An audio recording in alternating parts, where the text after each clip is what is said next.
1626 Médias. Apprendre Transmettre. et construire. Bonjour, bienvenue sur 1626 Médias. Aujourd'hui, nous nous retrouvons pour l'interview de la lithothérapeute. Je vous laisse avec Azélie et Anaïs. Bonjour. La question c'est qu'est-ce que c'est la lithothérapie?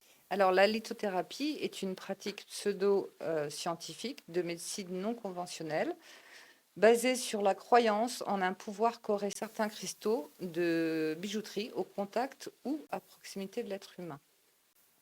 D'accord. Pour faire le métier de lithothérapeute, quel diplôme et connaissances faut-il avoir? Il n'y a pas de diplôme spécifique, ça peut être une formation certifiante. Que faut-il faire pour devenir lithothérapeute à son compte? Déjà être passionné par le domaine, ensuite c'est une installation à son compte. Prenez-vous des personnes en formation? Non, je ne prends pas de personne en formation, mon statut ne me permet pas. Pourquoi avez-vous choisi ce métier? Alors j'ai choisi ce métier qui est très en lien avec les soins énergétiques, donc j'ai choisi ce complément d'activité.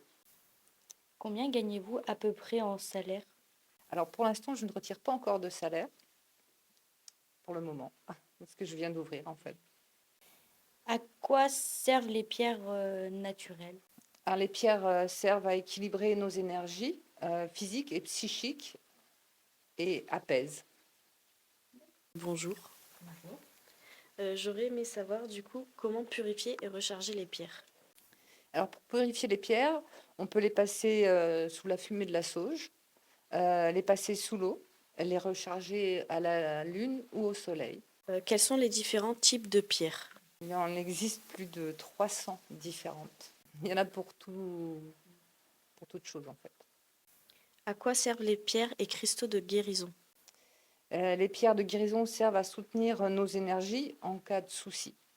Et, est-ce que c'est possible de porter plusieurs pierres naturelles en même temps? Alors on peut porter plusieurs pierres, mais toutefois il faut vérifier leur compatibilité. Effectivement, il y en a certaines qui s'accommodent mal avec une autre. Donc il faut vérifier selon votre choix de pierre. J'aurais aimé savoir aussi pourquoi, comme moi d'ailleurs, pourquoi je porte plus certaines pierres que d'autres.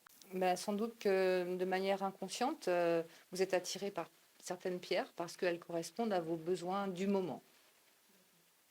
Si une pierre est cassée, est-ce que ses bienfaits et ses vertus seront toujours aussi puissants ou... Alors oui, elle est inutilisable si elle est cassée en 1000 morceaux, mais en soi, si elle est cassée en 2 morceaux, elle peut encore avoir ses effets, même s'ils sont amoindris. Est-ce que vous savez quelle pierre attire la chance? Alors, certaines pierres attirent l'énergie positive, la jade verte, l'améthyste, la pyrite, etc. Certaines pierres. Est-ce que vous pouvez nous expliquer ce que c'est les chakras et à quoi servent-ils? Alors, les chakras sont des roues énergétiques dans lesquelles passe l'énergie vitale. Leur rôle est de recevoir et d'émettre une énergie vibratoire rythmée qui agit sur les organes. D'accord. Merci beaucoup. Merci à vous.